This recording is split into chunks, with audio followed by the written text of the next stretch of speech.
নমস্কার দর্শক বন্ধুরা, রেপ স্পোর্টস এর পর্দায় আপনাদের সকলকে আরেকবার স্বাগত। আমি রাহুল। আরো একটা নতুন দিন, আরো একটা দুঃখজনক চিন্তাদায়ক বিষয় ইন্ডিয়ান ফুটবল ফ্যানের জন্য। কারণ যে নিউজ রিপোর্টটা আসছে সকলের সামনে, প্রকাশ্যে যে নিউজ রিপোর্ট গুলো আসছে, সেখান থেকে জানা যাচ্ছে যে নেক্সট 10 বছর হয়তো আইএসএল এ আমরা রেলিগেশন বা প্রমোশন সেভাবে দেখতে পাবো না, স্পেশালি রেলিগেশন দেখতে পাবো না। আর আই লিগ থেকে যদি কোনো দল চ্যাম্পিয়ন হয়, তবেও তারা আইএসএল এ যে তারা গ্যারেন্টির একটা জায়গা পাবে, সেটাও কিন্তু গ্যারেন্টি দিতে পারছে না এফএসডিএল। যদি আই লিগ থেকে চ্যাম্পিয়ন হওয়া সেই দলটার যদি ফাইন্যান্সিয়াল ব্যাকিং স্টেবল হয়, যেমন রাউন্ড গ্লাস পাঞ্জাব এফসি, তবেই আইএসএল এ খেলতে দেওয়া হবে তাকে। আর তা না হলে আইএসএল এর প্রমোশন করানো হবে না সেই দলটিকে। হ্যাঁ, আপনারা ঠিকই শুনছেন।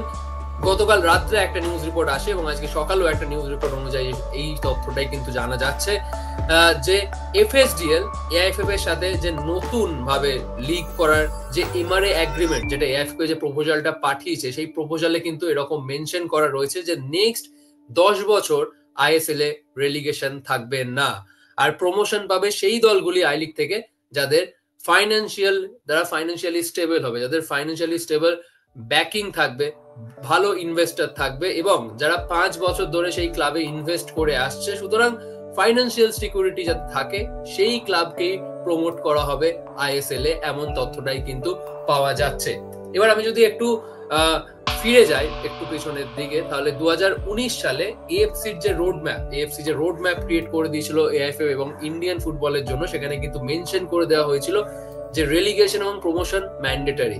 কারণ সত্যি কথা বলতে গেলে মডার্ন এরাতে প্রত্যেকটা প্রফেশনাল লিগ, বেশিরভাগ প্রফেশনাল লিগই যদি আমরা দেখি, সেখানে কিন্তু প্রমোশন এবং রেলিগেশন থাকে। এর মধ্যে অনেক লিগ আছে যেমন থাকে না, যেমন সব থেকে বড় লিগ যেটা হচ্ছে মেজর লিগ সকার, সেখানে কিন্তু রেলিগেশন প্রমোশন নেই সেভাবে, আইএসএল এর মতনই ঠিক।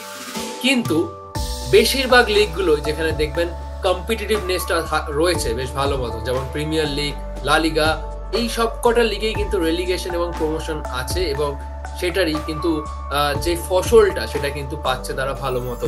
লিগের মধ্যে কম্পিটিটিভনেস রয়েছে, পপুলারিটি রয়েছে, একটা ইন্টারেস্ট থাকছে লিগ শেষ পর্যন্ত। টপ 6 নির্ধারিত হয়ে গেল, কোন দল রেলিগেট হচ্ছে, কোন দল প্রমোশন পাচ্ছে, সেই সমস্ত কিছু নিয়ে কিন্তু একটা ইন্টারেস্ট থাকছে শেষ পর্যন্ত। কিন্তু সামহাও আইএসএল, যেটাকে ইন্ডিয়ার টপ ফুটবল লিগ হিসেবে গণ্য করা হচ্ছে 2015 বা 16 সাল থেকে, সেই লিগে কোনো কারণে রেলিগেশন বা প্রমোশন অনেক দিন ধরে কিন্তু নেই।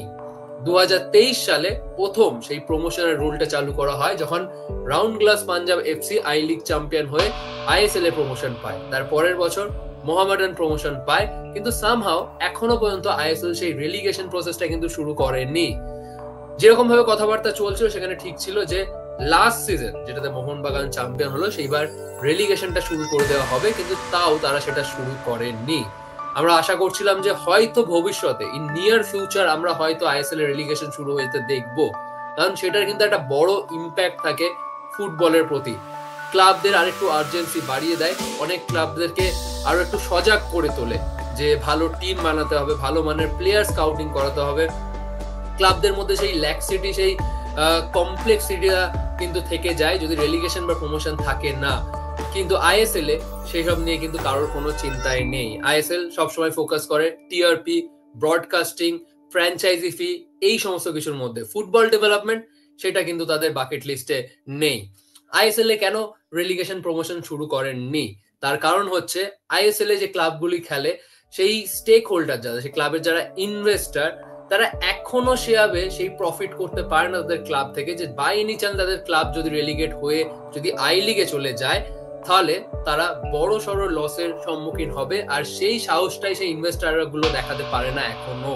সেই কারণেই এফএসডিএল তাদেরকে সিকিউর করার জন্য এখনো পর্যন্ত কিন্তু আইএসএল এ সেই রেলিগেশনের প্রথাটা কিন্তু চালু করেনি। কিন্তু সামহাও সেটা কিন্তু আমাদের ইন্ডিয়ান ফুটবলকে আরো বেশি ডিটার করছে, ইন্ডিয়ান ফুটবলকে কিন্তু অবনতির পথে নিয়ে যাচ্ছে। আপনারা প্রত্যেকটা ফুটবল গ্রোয়িং নেশন গুলোকে যদি দেখেন, সেই সমস্ত লিগে কিন্তু রেলিগেশন প্রমোশন রয়েছে।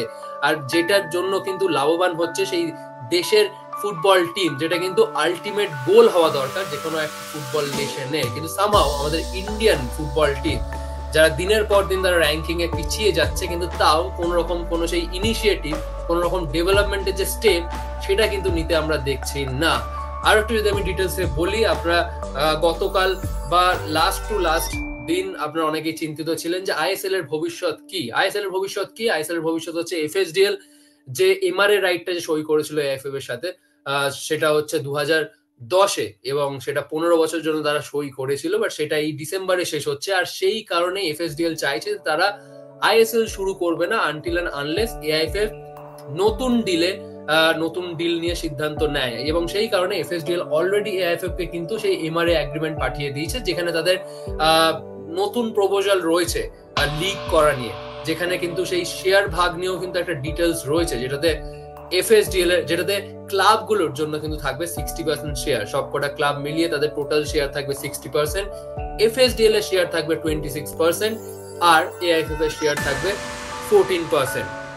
আর এআইএফএফ এর বাকি যে লিগগুলো হয় আইএসএল এর পর, আই লিগ 2, আই লিগ 3 এবং আইডব্লিউএল যেগুলো হয়, সেখান থেকে কোনো রকম কিন্তু শেয়ার রাখবে না এফএসডিএল, সেটা পুরোটাই এআইএফএফ এর হবে। এবার যে নতুন লিগ করা, যেটা আমি যে বললাম যে শেয়ার 60%, 26% এবং 14%, সেই নিয়ে যে এগ্রিমেন্টটা পাঠিয়েছে সেটা নিয়ে এআইএফএফ এখনো সিদ্ধান্ত নেয়নি। এআইএফএফ একটা টাস্ক ফোর্স ক্রিয়েট করেছে সেটা নিয়ে সিদ্ধান্ত নেওয়ার জন্য, কিন্তু সামহাউ যতদিন না এআইএফএফ এর নতুন কনস্টিটিউশন ফর্ম হচ্ছে ততদিন এআইএফএফ এই বিষয়ে কোনো রকম সিদ্ধান্ত নিতে পারবে না। সেই বিষয়ে কিন্তু পরিষ্কার জানিয়ে দিয়েছে সুপ্রিম কোর্ট। সুপ্রিম কোর্টের ফাইনাল শুনানি আসবে 14 জুলাই, এবং তারপরে এআইএফএফ এমআরএ রাইট নিয়ে কিন্তু সিদ্ধান্ত নিতে পারবে, এবং তারপরে ঠিক হবে আইএসএল এর ভবিষ্যৎ।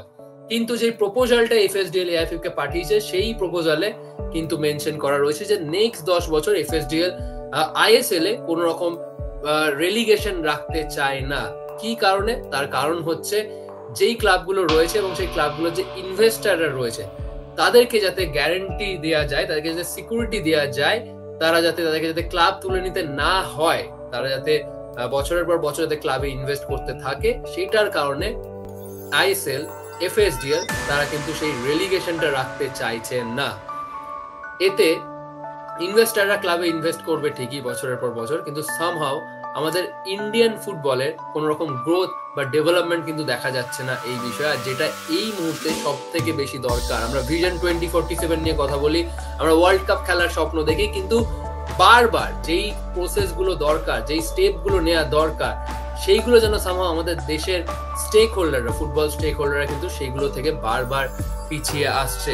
আর নেক্সট বছরে মোহামেডানের খেলা নিয়েও কিন্তু একটা ধোঁয়াশা দেখা দিচ্ছে, কারণ এফএসডিএল যে প্রপোজালটা দিয়েছে সেখানে কিন্তু আরেকটা কথা মেনশন করা রয়েছে যে আই লিগ থেকে যে কোনো ক্লাব যদি প্রমোশন পায়, তাদেরকে কিন্তু বিভিন্ন রকম ক্রাইটেরিয়া ফুলফিল করতে হবে, এবং তার মধ্যে একটা ইম্পর্টেন্ট হচ্ছে তাদের কিন্তু ভালো রকম ফাইন্যান্সিয়াল ব্যাকিং দেখাতে হবে। সুতরাং তাদের যে লগ্নিকারী সংস্থা যারা ইনভেস্ট করবে ক্লাবে, তারা যেন শেষ 5 বছর ধরে সেই ক্লাবের সাথে অ্যাটাচ থাকে, এবং তাদেরকে দেখাতে হবে যাদের যেন ভালো রকম ফাইন্যান্সিয়াল ব্যাকিং থাকে, যাতে ভবিষ্যতে কোনো রকম অসুবিধায় না পড়তে হয়, ঠিক যেমন মোহামেডান হায়দ্রাবাদ এফসি কে পড়তে হয়েছে। সেই ক্ষেত্রে এফএসডিএল কোনো রকম ঝুঁকি নিতে চায় না, এবং সেই কারণেই তারা আই লিগ থেকে যে কোনো টিম যদি চ্যাম্পিয়ন হয়, তাদের ফাইন্যান্সিয়াল ব্যাকিং খতিয়ে দেখার পরই তবে তাদেরকে আইএসএল এ প্রমোশন দেবে।